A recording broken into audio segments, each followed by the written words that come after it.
Bismillahirrahmanirrahim. Rabbi sholli ala sayyidina Inna hadratin Nabi Muhammad sallallahu alaihi wasallam wa ala malaikatihi wa sallallahu wa rahmatullahi Bismillahirrahmanirrahim. Ar-Rahmanir-Rahim.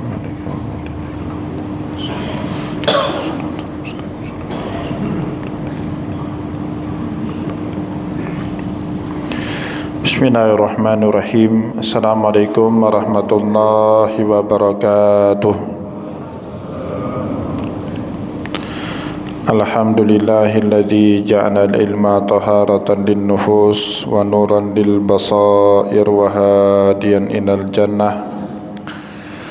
Asyhadu an la ilaha illallah wahdahu la syarika lah wa asyhadu anna Muhammadan abduhu wa rasuluhu sahibul burhan.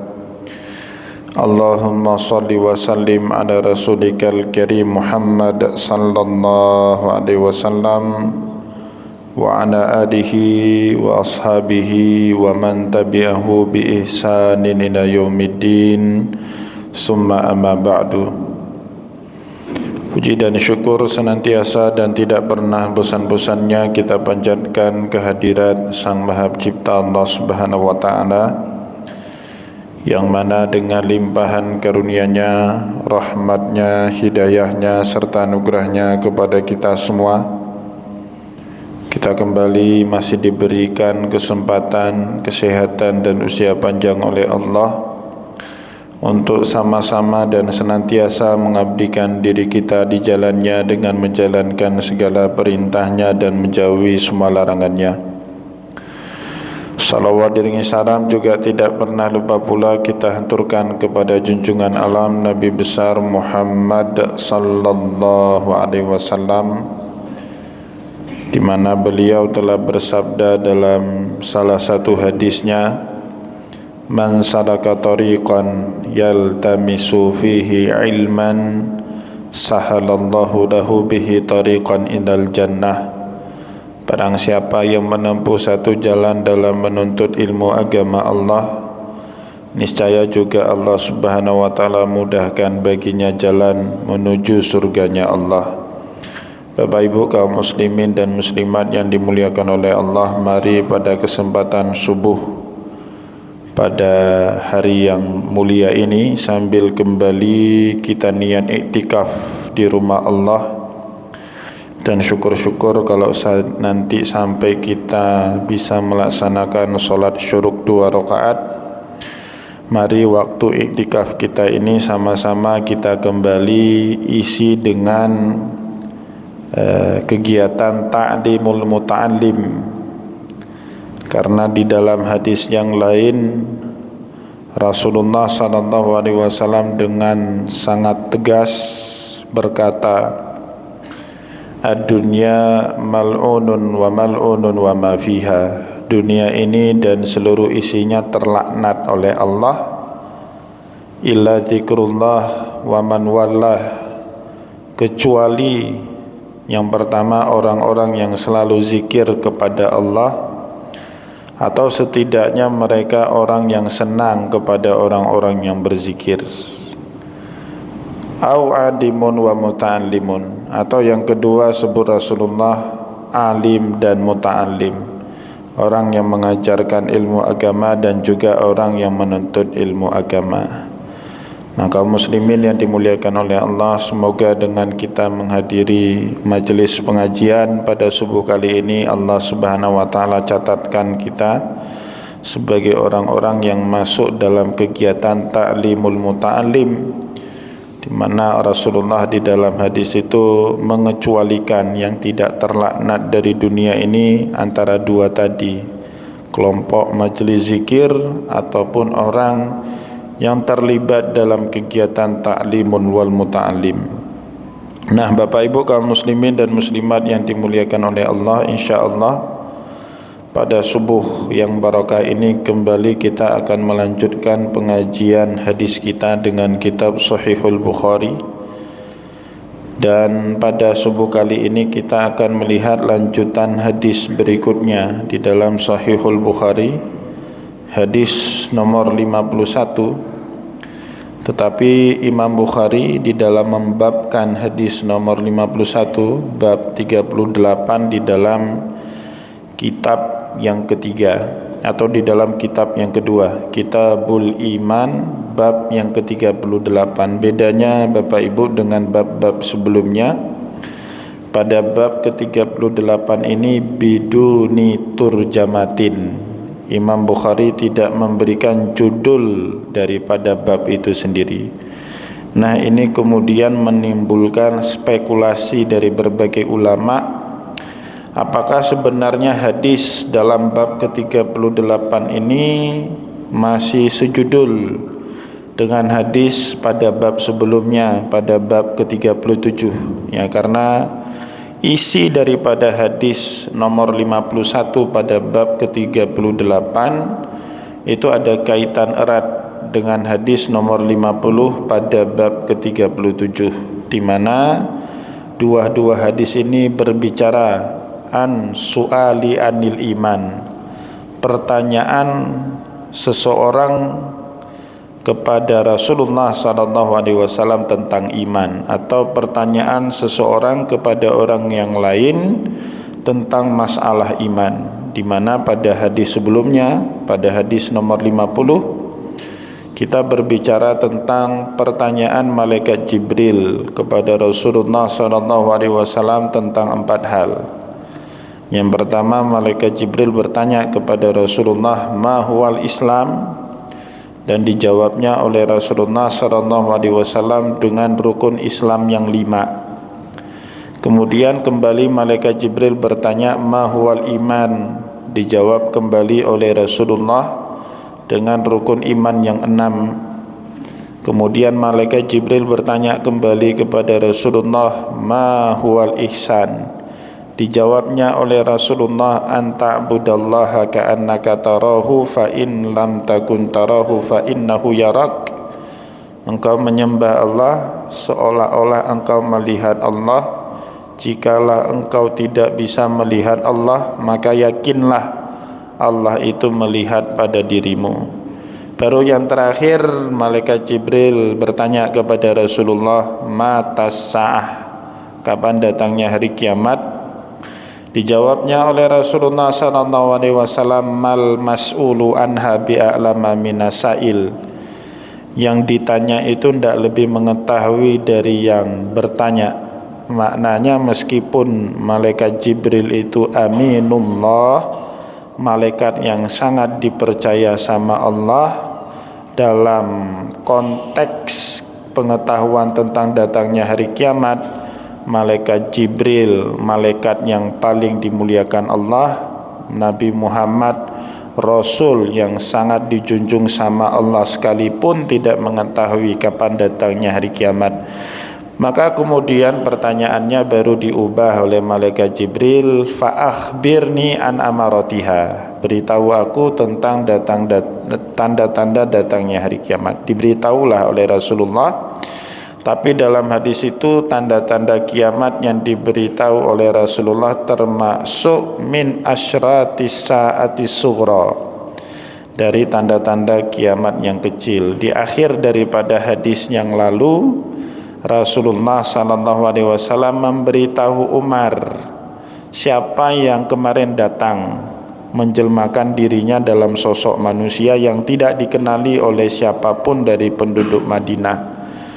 Ya, kemudian Rasulullah berkata, fa innahu Jibril, yang datang kemarin itu malaikat Jibril, atakum yu'allimukum dinakum, dia datang untuk mengajari kita pokok-pokok dari agama kita. Maka Bapak Ibu yang dimuliakan oleh Allah, pengetahuan kita tentang rukun Islam itu niscaya hukumnya, ya. Jadi tidak bisa dipahami jika ada seorang muslim tapi dia belum punya atau belum mengetahui rukun Islam itu apa saja, ya, karena itu pokok, ya. Sesuatu yang tidak bisa diterima ketidaktahuan kita tentang rukun Islam itu. Begitu juga rukun iman, ya, begitu juga ihsan, dan yang terakhir begitu juga tentang tanda-tanda datangnya hari kiamat, karena itu bahagian daripada pokok. Nah, Bapak Ibu kaum muslimin yang dimuliakan oleh Allah, dalam hadis nomor 51, hadisnya masih berbicara seputaran itu. Ya, masih berbicara tentang tanyanya seorang kepada orang lain tentang apa itu Islam dan ciri-cirinya. Begitu juga apa itu iman dan ciri-cirinya. Di dalam hadis nomor 51, Imam Bukhari rahimahullahu ta'ala anhu meriwayatkan kepada kita dari gurunya, haddatsana Ibrahim bin Hamzah qala haddatsana Ibrahim bin Sa'ad an Salihin an ibni Shihab bin Az-Zuhri an Ubaidillah bin Abdillah anna Abdullah bin Abbas radhiyallahu anhuma. Diceritakan oleh sahabat Nabi Muhammad sallallahu alaihi wasallam yang bernama Abdullah bin Abbas radhiyallahu anhuma.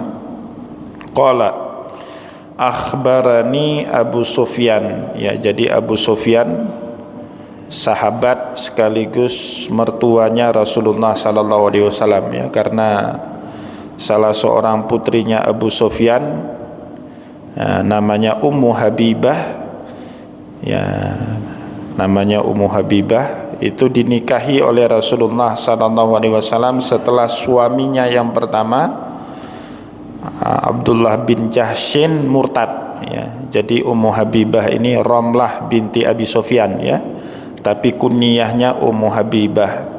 Awalnya dia menikah dengan seorang laki-laki yang juga masuk Islam, namanya Abdullah bin Jahshin. Kemudian diperintahlah oleh Rasulullah SAW mereka dan sekelompok umat Islam yang termasuk ke dalam as-sabiqunal awwalun, orang-orang yang paling awal masuk Islam itu, untuk hijrah ke Habsyah. Hijrahlah mereka ke negeri Habsyah. Kemudian setiba di negeri Habsyah, suaminya Ummu Habibah ini yang bernama Abdullah bin Jahshin tertarik dengan agama mayoritas penduduk Habsyah. Saat itu orang Habsyah beragama Nasrani. Maka oleh sebab itu murtadlah Abdullah bin Jahshin dengan Ramlah Ummu Habibah Ramlah binti Abi Sufyan. Mengetahui hal ini, Ummu Habibah dalam keadaan sedih, Rasulullah sallallahu alaihi wasallam kemudian mengirim salah seorang sahabat untuk meramal, ya, untuk melamar sekaligus menikahi Ramlah binti Abi Sufyan atau Ummu Habibah. Nah, ini nanti Bapak Ibu yang dimuliakan oleh Allah jadi dalil dalam fikih. Kalau yang namanya nikah boleh diwakilkan. Ya, kalau perempuan itu kan memang yang nikahinya kan wali, Bapak Ibu, ya, dalam Islam, bukan hanya dalam mazhab Syafi'i tapi juga di dalam mazhab-mazhab yang lain. Tapi juga boleh hukumnya seorang laki-laki, bahkan dalam mazhab Maliki yang utama seperti itu, kalau laki-laki itu dinikahi oleh wakilnya, karena anak laki-laki itu dalam hal nikah itu tidak ada wali, dia mewalikan dirinya sendiri, dia mewakilkan dirinya sendiri, ya. Tapi kalau dalam hal ini seandainya laki-laki itu menikahkan dirinya itu pakai wakil, itu boleh dalam hukum agama. Bahkan dalam mazhab Maliki, sebaik-baiknya pernikahan itu kalau dilakukan oleh wali perempuan dan wakil suami. Jadi dua mempelai itu tidak hadir dalam majelis nikah. Dan itu Bapak Ibu saya saksikan sendiri waktu saya di Sudan, ya. Di Sudan itu rata-rata ba'da sholat Jumat ada persamuhan walimatul urush, ada majelis nikah itu. Saksinya siapa? Seluruh jamaah Jumat. Tapi kita tidak bisa melihat mempelai laki-lakinya, apalagi mempelai perempuannya, ya, karena Jumat itu tidak wajib dihadiri oleh kaum perempuan. Laki-lakinya juga tidak ada. Mana nih anak muda yang jadi mempelai? Nggak ada. Kok orang tua dulu kita menganggap ini orang tua keladi, ini sudah tua mau menikah lagi gitu. Padahal ternyata dia nikah atas nama wakilnya. Yang paling menarik Bapak Ibu, pernah satu kali di masjid kampus itu Jamiah Afrikiyah dekat tempat saya tinggal di Sudan itu, di daerah Makmurah. Ada seorang, dia ijab dan dia pula yang kabul. Satu pihak cuman Pak, satu orang. Dia yang mengucapkan ijab dan dia pula yang mengucapkan kabul sebagai tanda terima daripada lafaz ijab. Lah kok bisa seperti itu? Ternyata mempelai laki-lakinya dengan mempelai perempuannya ini sepupu. Satu kakek Pak. Si kakek ini jadi wali daripada cucu perempuannya, karena bapak dari anak perempuan ini, mempelai wanita ini sudah meninggal dunia.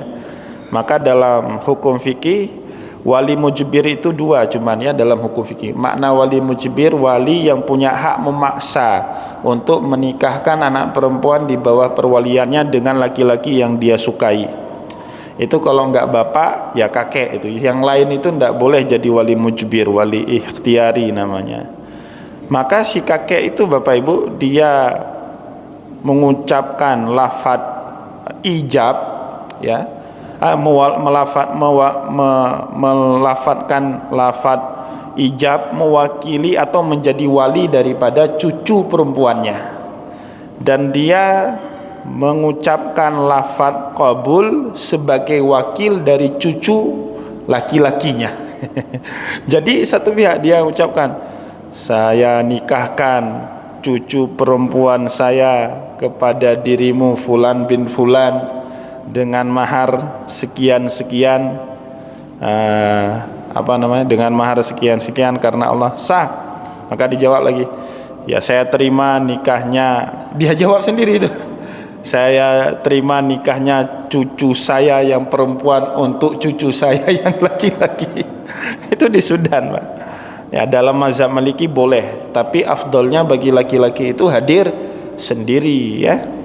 Tapi dalam mazhab Maliki afdolnya laki-laki itu pun diwakilkan kepada orang lain. Ya, saya nggak bisa bayangkan lah Bapak Ibu kalau di Aceh ini bermazhab Maliki, misalnya saya wakilkan, saya mau nikah, wakil saya itu misalnya Ustadz Wardian. Ternyata calon istri saya yang kedua ini cantiknya luar biasa. Nanti saya terima untuk saya.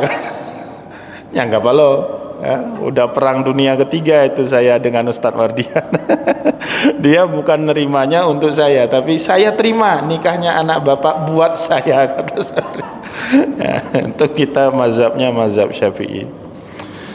Nah Bapak Ibu kaum muslimin dan muslimat yang dimuliakan oleh Allah, jadi itu Abu Sufyan ya. Abu Sufyan itu sebenarnya masih keluarga dengan Rasulullah sallallahu alaihi wasallam ya, di mana kakek Nabi Muhammad sallallahu alaihi wasallam siapa itu namanya, Qusay ya.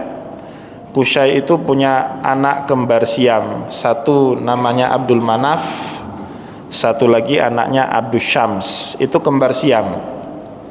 Abdul Manaf nanti punya anak namanya Hashim, Hashim punya anak namanya Abdul Muthalib, Abdul Muthalib punya anak Abdullah, Abdullah punya anak Muhammad sallallahu alaihi wasallam.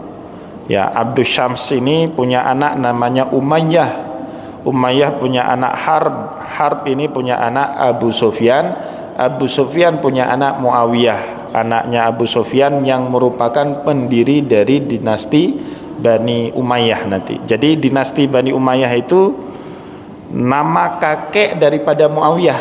Ya, Muawiyah punya bapak Abu Sufyan, Abu Sufyan punya bapak Harb, bapaknya Harb itu namanya Umayyah.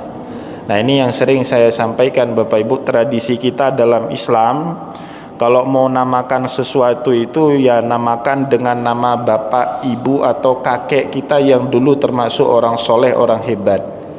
Jadi misalnya Bapak Ibu dulu punya kakek, punya datuk orang hebat, itu sunnah kita punya anak, punya cucu dinamakan kembali dengan nama kakek, nama datuk kita itu ya. Jadi kalau cari nama itu enggak usah jauh-jauh Bapak Ibu, pakai nama keluarga kita. Tapi ya syaratnya tadi, kalau keluarga kita itu termasuk orang-orang hebat, orang-orang soleh, tokoh yang dikagumi di tengah masyarakat.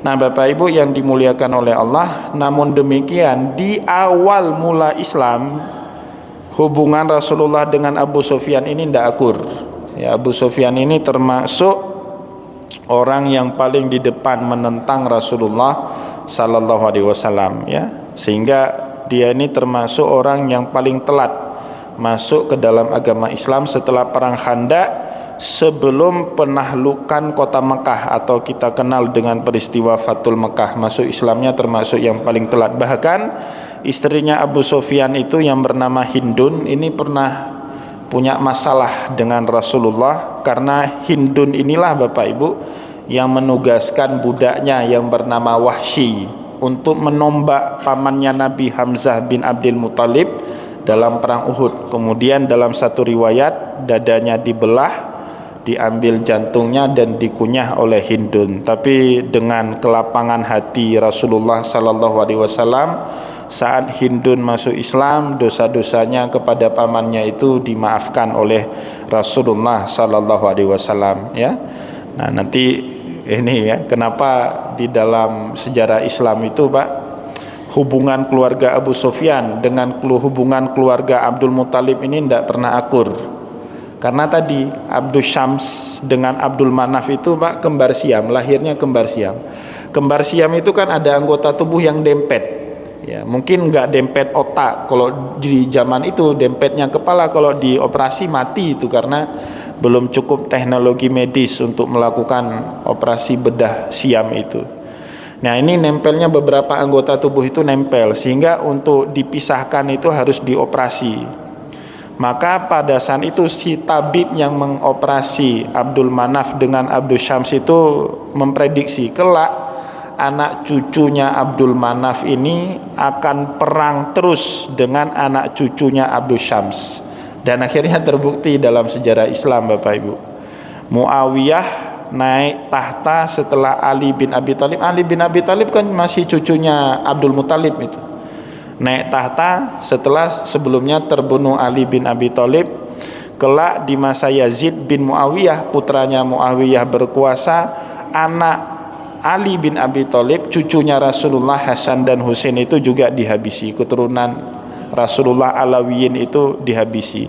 93 tahun berkuasa dinasti Muawiyah, seluruh keturunan Ali, keturunan Abdul Muthalib itu dikejar-kejar. Setelah itu Bapak Ibu, muncul keturunan-keturunan Alawiyun, keturunan-keturunan Ali, mendirikan dinasti Abbasiyah. Nisbah kepada paman mereka Abbas. Putra terakhir daripada Abdul Muthalib namanya Abbas, adiknya bapak Rasulullah, ya, Abdullah. Abdullah itu anak ke-10. Abdullah masih punya adik namanya Hamzah. Hamzah itu adiknya Abdullah tapi seumuran dengan Rasulullah, ya, tuhabijeh. Ya, selisih bulan itu.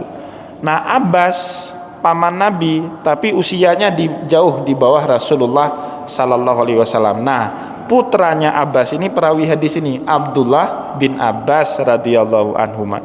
Maka kemudian Alawiyun Bapak Ibu, keturunan-keturunan Ali ini pada saat mendirikan kerajaan di Baghdad, dia pakai nama paman mereka yang namanya Abbas bin Abdul Muthalib. Nah, itu balik menyerang semua keturunan Muawiyah, semua keturunan Abu Sufyan itu dikejar-kejar, sampai salah satu diantaranya bernama Abdurrahman Ad-Dakhil lari ke Spanyol Pak, lari ke Spanyol. Akhirnya buat di Spanyol itu dinasti Bani Umayyah yang kedua, ya, namanya siapa? Abdurrahman Ad-Dakhil. Itu keturunannya Abu Sufyan, keturunannya Muawiyah. Seperti itulah, ya. Tapi itu semua kita terima Bapak Ibu, karena memang ada hikmah Allah yang sangat tinggi, al-hikmah al-muta'aliyah di balik itu semua. Bapak Ibu coba bayangkan kalau tidak terjadi konflik di Timur Tengah pada saat itu, mana mau para pedagang Arab, keturunan-keturunan Habaib, keturunan Ali itu, keturunan Hasan dan Husain, lari dari negeri mereka sampai ke Indonesia menyebarkan agama Islam. Mana mau Pak, jauh sekali.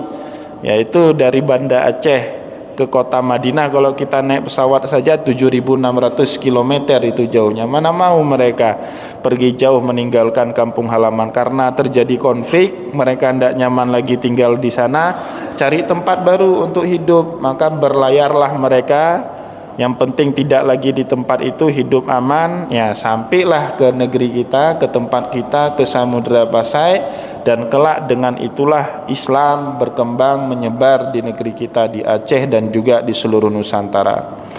Nah Bapak Ibu yang dimuliakan oleh Allah, satu hari Abdullah bin Abbas diberitahu oleh Abu Sufyan, akhbarani Abu Sufyan anna Hirakla, ya bahwasanya Kaisar Heraklius, ya bahasa Arabnya Hirakla, qala lahu, jadi Kaisar Heraklius penguasa daripada Bizantium pada saat itu, pada saat Rasulullah SAW diangkat sama Allah menjadi Rasul, berkata kepada Abu Sufyan. Ini hadis sebenarnya ulangan Bapak Ibu dari hadis dalam kitab yang pertama Sahih Bukhari.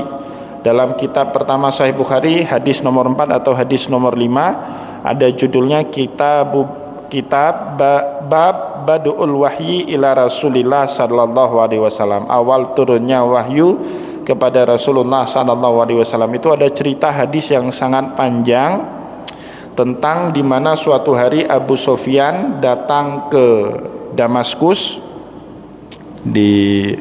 Jadi Damaskus itu dulu Bapak Ibu masih wilayah kekuasaan Romawi. Yang dimaksud Damaskus atau Syria atau Syam itu termasuk diantaranya adalah Jordan sekarang. Maka di Jordan itu ada Qasrul Bayda namanya, ya, rumah putih lah bahasa kita ya, White House. Jadi White House di Amerika itu meniru White House-nya Kekaisaran Romawi. Dulu di Romawi itu ada kota Philadelphia. Jordan itu nama kunonya Pak. Sekarang namanya Jordania. Dulu orang menyebutnya apa? Philadelphia. Maka di Amerika itu ada satu state namanya Philadelphia. Nah, si Heraklius ini Bapak Ibu kebiasaannya kalau di musim panas dia itu ke Qasrul Bayda. Ya, salah satu istananya di puncak gunung di kota Amman sekarang. Itu di situ dia sebagai tempat liburan musim panas. Nah, saat Abu Sufyan dan rombongan dari Quraisy datang ke kota Philadelphia, maka tertaliklah Raja Heraklius untuk mengundang mereka ke istananya, ke Qasrul Bayda. Karena pada saat itu Heraklius sudah mendengar kalau ada di Timur Tengah sana orang yang mengaku dirinya sebagai nabi. Maka saat tahu ada rombongan dari Quraisy, diundanglah Abu Sufyan untuk masuk ke Qasrul Bayda. Qala lahu, sehingga ada beberapa pertanyaan yang diajukan oleh Heraklius kepada Abu Sufyan. Di antaranya sa'altuka hal yazidu am yanqusu faza'amta annahum yazidun. Jadi Bapak Ibu salah satu pertanyaan. Nah, ini untuk menguji apakah benar agama Islam itu agama yang benar atau tidak. Pertanyaan Heraklius itu Bapak Ibu sangat fundamental, tapi sebenarnya sangat prinsipil. Hal yazidu am yanqusun, apakah pengikut Nabi Muhammad itu trennya bertambah atau trennya menurun? Karena ini ajaran kalau nggak benar pasti trennya menurun Pak. Dia nggak tahan diuji dalam perjalanan sejarah. Setiap aliran sempalan itu Bapak Ibu, dia nggak pernah tahan diuji dalam perjalanan sejarah. Dulu setelah wafat Rasulullah SAW muncul di Jazirah Arab mani'uz zakah, orang-orang yang nggak mau bayar zakat, juga nggak berlangsung lama. Muncul kelompok murtadin, juga nggak berlangsung lama. Muncul kelompok-kelompok nabi palsu, juga nggak berlangsung lama. Jadi setiap aliran sempalan itu dia nggak tahan dalam uji coba sejarah. Tapi kalau ajarannya benar, maka trennya itu pasti meningkat. Lama kelamaan, pertama sedikit-sedikit, pasti lama kelamaan makin banyak orang yang memeluk atau menjadi pengikut daripada ajaran itu. Maka disitulah salah satu pertanyaannya Heraklius kepada Abu Sufyan. Dan ini Bapak Ibu dipaksa Abu Sufyan kemudian berjawab jujur, karena Kaisar Heraklius itu meminta Abu Sufyan berhadap-hadapan dengan beliau. Orang Quraisy yang lain itu membelakangi Abu Sufyan, di belakang Abu Sufyan. Kemudian diminta oleh Kaisar Heraklius, seandainya Abu Sufyan berkata bohong, kalian gelengkan kepala kalian. Tapi jika Abu Sufyan kemudian berkata benar, kalian anggukkan kepala kalian. Tidak usah kalian jawab dengan suara, nanti kalian diketahui suaranya, akan berbahaya kepada kehidupan kalian. Maka apa kata Abu Sufyan? Padahal Abu Sufyan pada saat itu belum masuk Islam. Seandainya saya tidak takut akan hilang kepercayaanku di depan Kaisar Heraklius, pasti hari itu saya akan berbohong supaya Heraklius ini tidak pernah simpatik kepada ajarannya Nabi Muhammad sallallahu alaihi wasallam. Tapi karena takut itu Bapak Ibu, akhirnya dia dipaksa oleh keadaan untuk menjawab semua pertanyaan Abu Sufyan itu dengan jujur.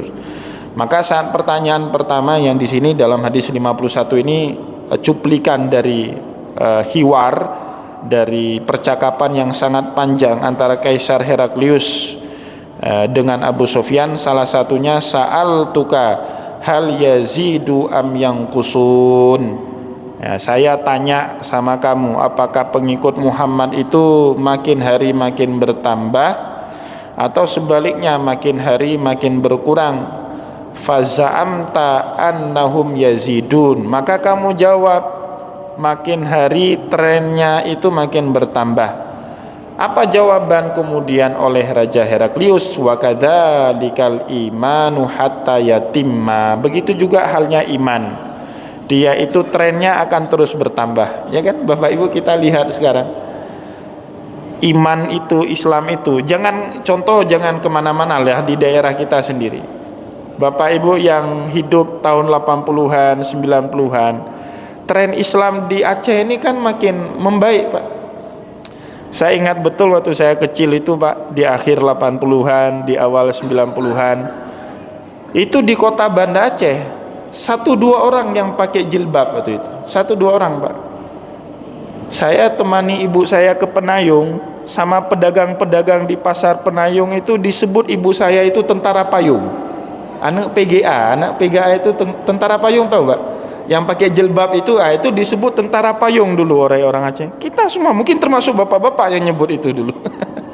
Tentara, karena nggak ada orang yang pakai jilbab pada saat itu Pak. Saya dulu kecil di Atuk Dayatano Pak, di Menasah kita itu yang bisa jadi imam cuman beberapa orang. Pernah saya satu subuh, kami itu sudah dibangunin sama orang tua itu waktu subuh, sudah mandi, sudah pakai baju sekolah, pergi ke masjid, ke Menasah. Itu yang azannya namanya Bang Didi, ya, yang muazinnya itu Bang Didi. Setelah azan nggak ada jamaah yang lain, saya, Bang Didi dengan 2 orang adik saya yang laki-laki, 4 kami. Tapi kami bertiga belum akil balik, yang akil balik Bang Didi ini. Tunggulah iqamah, enggak iqamah, karena nggak datang jamaah yang lain. Akhirnya Bang Didi ini tanya sama saya, ayah Pat, hanajak Menasah ayah sakit, kami bilang. Ya sudah, akhirnya sholat sendiri-sendiri Pak. Azan sudah dikumandangkan, iqamah nggak berani dikumandangkan, karena apa? Nggak ada imam. Beliau pun nggak berani jadi imam, levelnya masih level muazin pada saat itu. Akhirnya sholat sendiri-sendiri. Kayaknya peristiwa seperti itu kan di zaman sekarang nggak terjadi lagi Pak. Ya sudah hidup semua. Bahkan dulu kita nggak pernah dengar ada pengajian sana, pengajian sini, pengajian ba'da maghrib, pengajian ba'da subuh, pengajian fikih, pengajian hadis, pengajian tafsir, mana ada itu. Akhir 80-an, awal tahun 90-an, mana ada itu. Nah, maka kemudian tren Islam itu Pak makin hari makin membaik. Dulu Islamophobia itu di mana-mana Pak. Orang ndak berani itu pakai jilbab, mengekspresikan agamanya. Ya, tapi sekarang semua sudah diterima, ya. Islam itu di mana-mana sudah diterima. Nah, maka ini pertanyaan non muslim Heraklius. Memang Bapak Ibu, sebelum Nabi Muhammad SAW jadi nabi, bahkan di awal-awal masa kenabian Nabi Muhammad, kesaksian tentang beliau nabi itu banyak kita dapati dari mulut-mulut orang non muslim. Ya. Siapa yang mengenali ini orang akan jadi nabi di kemudian hari pertama Pak? Kalau dalam cerita sejarah itu Sirah Nabawiyah kan Rahib Buhairah, non muslim Pak. Dia sudah baca itu tanda-tanda Nabi Muhammad SAW kelak akan menjadi nabi. Sesaat setelah Nabi Muhammad terima wahyu pertama di Gua Hira, itu Nabi Muhammad dalam keadaan dilema yang sangat akut. Nyepekan nyo firman dari Allah atau kan mungkin dari iblis, kan itu dilemanya Nabi Muhammad, bingung beneran Nabi Muhammad.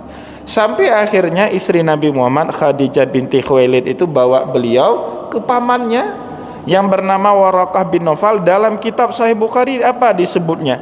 Wa kana rajulun qad tanassara fil jahiliyah. Ini orang adalah orang Nasrani di masa jahiliyah dulu. Wa kana yaktubul Injil, dan dia punya kemampuan menulis kitab Injil bil Ibrani, dalam bahasa Ibrani. Orang Nasrani, Pak. Jadi yang mengetahui ini Muhammad yang datang kepada beliau malaikat Jibril seperti yang dulu pernah datang kepada Nabi Musa, Nabi Isa, itu diketahui oleh orang Nasrani yang pertama sekali. Begitu juga Heraklius, Pak. Dia tahu ini benar atau tidak benar dengan mengajukan beberapa pertanyaan. Juga orang-orang non muslim, orang Nasrani. Sebab itulah Bapak Ibu yang dimuliakan oleh Allah, kalau baca Al-Quran jangan heran. Kadang-kadang Allah Subhanahu wa taala itu memberikan pujian kepada orang Nasrani lebih banyak daripada ahlul kitab yang lain, atau daripada orang yang beragama yang lain. Ya, misalnya di dalam surat Al-Maidah itu Allah bilang, la tajidanna asyaddan nasi adawatan lilladzina amanul yahuda walladzina asyraku. Niscaya dalam hidup kalian akan mendapati orang yang paling memusuhi kalian, kata Allah dalam Al-Quran, adalah orang-orang musyrik.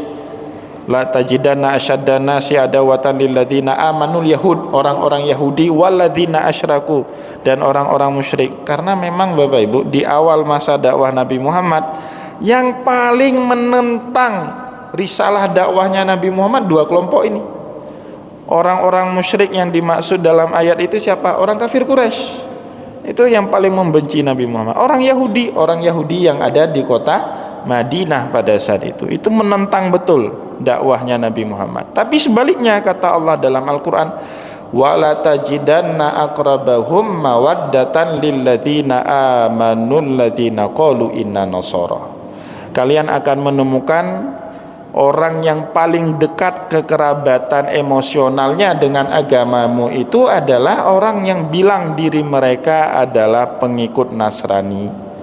Ya, bahkan Bapak Ibu dalam ayat lanjutannya disebut sama Allah, wa idza sami'u ma unzila ila rasuli tara ayunahum tafidu minad dam'i mimma arafu minal haq.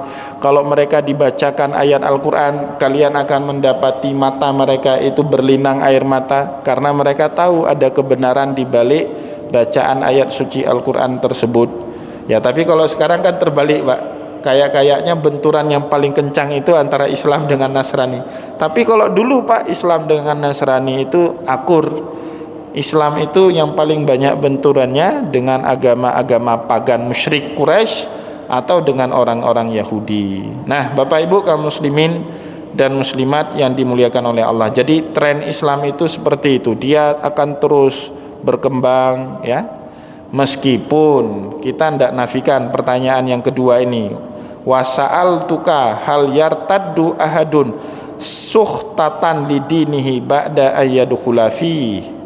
Kemudian saya tanya kepadamu, kata Kaisar Heraklius kepada Abu Sufyan, hal yartaddu ahadun, apakah ada di antara pengikutnya Muhammad yang kemudian murtad suhtatan lidinihi, karena benci kepada agamanya, ba'da ayyadkhula fi, setelah dia masuk ke dalam agama Islam? Jawaban Abu Sufyan pada saat itu, faza'am ta'an la, tidak ada. Tapi Bapak Ibu, fakta dalam sejarah ada sahabat Nabi Muhammad sallallahu alaihi wasallam. Maka kemudian di sini diberikan penjelasan oleh para ulama, sepengetahuan Abu Sufyan, ya, pada saat itu di antara pengikutnya Nabi Muhammad sallallahu alaihi wasallam tidak ada yang murtad. Tapi fakta sejarah Bapak Ibu, ya tadi ada yang murtad. Maka sehebat-hebatnya orang Bapak Ibu, pasti ada orang yang mengkhianati orang tersebut, ya. Nabi Isa ada muridnya yang mengkhianati beliau, Yudas Iskariot, ya. Nabi Muhammad juga ada Ubaidillah Abdullah bin Jahshin, suaminya Ramlah binti Abi Sofyan atau Ummu Habibah tadi, itu murtad saat dia ke Ethiopia, Habsyah. Bahkan ada seorang penulis wahyu Nabi Muhammad, Abdullah bin Sa'ad, itu pada saat di awal-awal dakwah Nabi Muhammad di Mekah, Abdullah bin Sa'ad itu ditunjuk sama Rasulullah untuk menjadi penulis wahyu. Tapi kemudian Rasulullah hijrah ke Madinah, Abdullah bin Sa'ad ini tidak hijrah Bapak Ibu. Sehingga di kota Madinah Nabi Muhammad dapatlah anak muda namanya Zaid bin Sabit. Ya, ditunjuklah Zaid bin Sabit jadi pengganti Abdullah bin Sa'ad. Tapi bedanya dengan Abdullah bin Jahshin, Abdullah bin Sa'ad ini setelah peristiwa Fathul Mekah, 8 tahun setelah Nabi Muhammad hijrah, Nabi Muhammad balik ke kota Mekah, dia mu'alaf lagi, masuk Islam lagi. Nah, ada juga yang model seperti itu. Ada yang enggak pernah mu'alaf lagi, seperti Abdullah bin Jahshin, ya, atau Sukron bin Amru, ya, itu murtad selama-lamanya. Tapi ada juga yang kembali masuk ke dalam agama Islam. Nah, itu lumrah. Tapi tadi ya, jumlah ini tidak sebanding dengan orang yang masuk Islam, apalagi dalam agama Nabi Muhammad setelah peristiwa Fathul Mekah Bapak Ibu. Setelah 8 Hijriah peristiwa Fathul Mekah, Allah sendiri bilang dalam surat An-Nasr, wa ra'aitan nasa yadkhuluna fi dinillahi afwaja. Kalian akan melihat orang berbondong-bondong masuk ke dalam agama Islam. Maka tahun 8 Hijriah Nabi Muhammad melakukan penahlukan kota Mekah. Tahun 9 Hijriah itu satu-satunya tahun Nabi Muhammad tidak pernah dinas keluar kota Bapak Ibu. Nabi Muhammad tahun 9 Hijriah dari bulan Muharram sampai bulan Zulhijjah atau akhir tahun 9 Hijriah itu beliau hanya menetap di kota Madinah untuk menerima semua orang dari seantero dunia, dari Jazirah Arab yang mau bersyahadat langsung di hadapan Nabi Muhammad sallallahu alaihi wasallam. Maka tahun itu dikenal dalam sejarah dengan sebutan Amul Wufud, ya, tahun di mana Nabi Muhammad menerima utusan-utusan dari seluruh pelosok negeri yang kayaknya enggak afdol kalau enggak syahadat langsung di hadapan Nabi Muhammad sallallahu alaihi wasallam. Saya paling menarik itu dalam cerita hadis, Pak. Dalam cerita hadis, terutama di musim panas saat Nabi Muhammad menerima banyak tamu, karena rumah Nabi Muhammad kecil. Kalau Bapak Ibu pergi ke Museum Nabawi itu ada miniatur rumah Nabi, itu dibuat. Rumah Nabi Muhammad luasnya perseginya itu 27 meter persegi, Pak. Lebih kecil bahkan dari rumah bantuan tsunami kita, tipe 36 meter persegi. Rumah Nabi Muhammad itu cuma 27 meter persegi. Kalau rumah umat Nabi Muhammad di akhir zaman 100 meter persegi, 200 meter persegi, 2 tingkat, ya, halamannya 200-an meter dan seterusnya. Maka Bapak Ibu yang dimuliakan oleh Allah, karena rumah Nabi Muhammad kecil, maka sahabat berinisiatif buat tenda di dekat rumah Nabi, sehingga Nabi Muhammad tiap hari di tenda itu. Datang orang syahadat terima Islam, syahadu an la ilaha illallah wa anna Muhammadar Rasulullah, pergi, datang lagi syahadat, terus seperti itu. Nah, di musim panas Nabi Muhammad itu nerima orang syahadat buka kancing baju, Pak. 2 atas baju gamisnya itu dibuka, sehingga nampaklah putih dadanya Nabi Muhammad dan bulu dadanya itu. Nah, maka kemudian setelah wafat Rasulullah, ada sahabat Nabi yang bernama Abu Darda itu, beliau hijrah ke Mesir, dakwah Islam di Mesir. Setiap kali ada orang yang mau masuk Islam, Abu Darda buka dulu kancing bajunya. Nah, maka saya sering bilang, Pak, sahabat Nabi ini fanatik mengikuti Nabi Muhammad, kadang-kadang keterlaluan. Ya, dia fanatik buta itu. Oh, Nabi Muhammad pernah buat seperti ini, saya seperti itu. Maka dihujah beliau oleh orang-orang Mesir, Abu Darda, buat apa kamu buka kancing baju kadang-kadang di musim dingin? Enggak, saya dulu lihat Nabi Muhammad setiap kali nerima syahadat orang, beliau buka kancing bajunya 2 di bagian atas. Jadi Bapak Ibu, kalau besok ada orang masuk Islam di masjid kita, saya buka baju, ya jangan bilang bid'ah, itu sunnah Nabi Muhammad sallallahu alaihi wasallam, ya. Nah, begitulah urusan iman, ya, kata faza'am tala, ya, jadi kamu bilang tidak ada yang murtad. Wa kadzzalikal iman, maka kemudian dijawab oleh Kaisar Heraklius, begitulah iman. Hina tukhalituhu basyashatuhul qulub, begitulah iman pada saat dia sudah mendarah daging dengan jiwa seseorang. La yaskhutuhu ahadun, maka tidak ada lagi kebencian di dalam dirinya kepada agama itu. Nah, maka itu Bapak Ibu kita bisa pahami kenapa para sahabat itu fanatiknya keterlaluan mengikuti Nabi Muhammad itu, ya, apapun dari Nabi Muhammad ditiru. Kenapa? Karena iman sahabat itu enggak bisa kita bandingkan dengan imannya kita, ya. Itu Bapak Ibu kalau baca manaqibnya Abu Dzar Al-Ghifari itu lebih ini lagi. Abu Dzar Al-Ghifari orangnya pendek, Pak, semeter kotor. Rasulullah itu tinggi semampai. Jadi ada satu tempat di mana ada batang pohon yang dahannya rendah. Kalau Nabi Muhammad ke situ, beliau harus membungkukkan badan, kalau enggak terantuk kepalanya. Abu Dzar melihat Rasulullah membungkukkan badan, dia bungkukkan badan juga. Dia bungkukkan badan juga. Yang tragisnya Bapak Ibu, kejadian ini enggak diketahui oleh generasi berikutnya, tabi'in. Nah, di masa tabi'in pohon itu sudah ditebas, sudah enggak ada lagi pohon itu. Tapi Abu Dzar tetap kalau ke situ dia menundukkan badannya itu. Sehingga tabi'in bilang Abu Dzar enggak pas kepalanya. Dijawab sama Abu Dzar, kalian yang enggak paham. Nabi Muhammad dulu kalau lewat tempat ini dan di tempat ini ada pohon, selalu beliau membungkukkan badannya, dan saya mengikuti sunnahnya Nabi Muhammad sallallahu alaihi wasallam. Nah, maka sulit Bapak Ibu kita tandingi, hanya 4 hanya, ya, dari segi itu. Kalau kita kan masih pakai dalih-dalih, ini sunnah Nabi, Allah ini ada pahamnya. Kalau sahabat enggak, tanpa syarat, ya, tanpa cari-cari pembenaran-pembenaran yang lain. Nah, ini fanatiknya para sahabat Nabi Muhammad sallallahu alaihi wasallam dengan agama kita. Dan itu yang diucapkan oleh Heraklius, wa kadzalikal iman, itulah iman. Hina tukhalituhu basyashatuhul qulub, saat dia sudah mendarah daging dengan jiwa dan sukma seseorang. La yaskhutuhu ahadun, tidak lagi muncul kebencian kepada agama itu.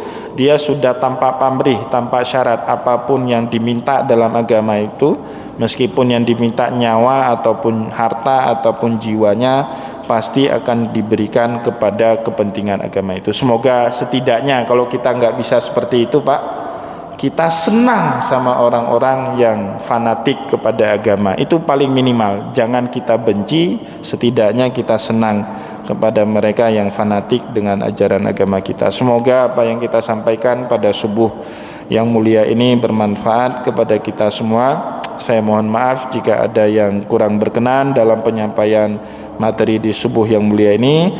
Wallahu muwaffiq ila aqwamit thariq wa nasrun minallah fatun karim. Assalamualaikum warahmatullahi wabarakatuh.